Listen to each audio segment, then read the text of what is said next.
তথাগত ভগবান বুদ্ধত্ব লাভ করার পর যখন ধর্ম দেয়ার প্রতি অনৌৎসুক্য ভাব অন্তরে জাগ্রত করেছিলেন, তখন মহাব্রহ্মা ভগবান বুদ্ধের সকাশে এসে বন্দনা নিবেদন করে এইভাবে প্রার্থনা করেছিলেন: প্রভু তথাগত, আপনি ধর্ম উপদেশ করুন। সুগত, আপনি ধর্ম উপদেশ করুন।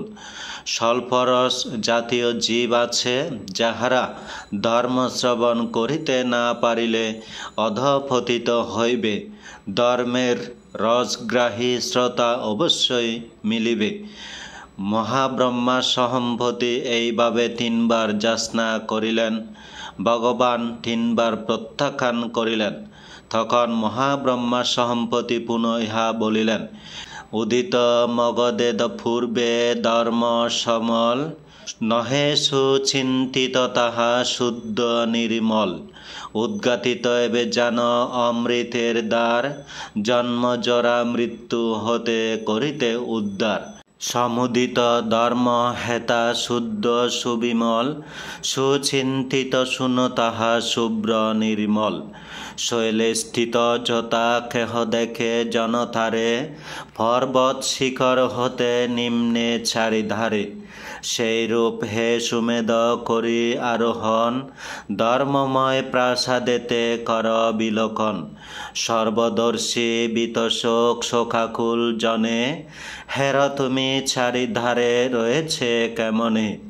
জন্ম জরায় অভিভূত করিছে ক্রন্দন, অজাতে অজরে তুমি পেয়েছ দর্শন।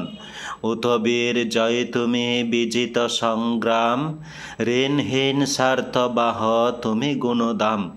বিচরণ কর লোকে তুমি ভগবান, উপদেশ কর ধর্ম তব সুমহান। অবশ্যই মিলিবে শ্রোতা বহু জ্ঞানবান, বুঝিতে পারিবে ধর্ম হবে আগুয়ান। সাধু সাধু সাধু। সংসার সমুদ্র মাঝে 50 স্কন্ধ ধরি, ভাসিতেছে অবিরত দিবস সর্বরি। লোভদেশ মোহ জল ঢুকিতেছে তাই, সাবধানে থাকো যাতে ডুবিয়া না যায়।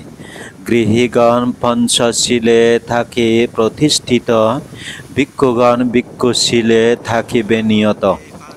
শীলবানই প্রজ্ঞাবান, প্রজ্ঞাবানই শীলবান। যথায় শীল তথায় প্রজ্ঞা, যথায় প্রজ্ঞা তথায় শীল।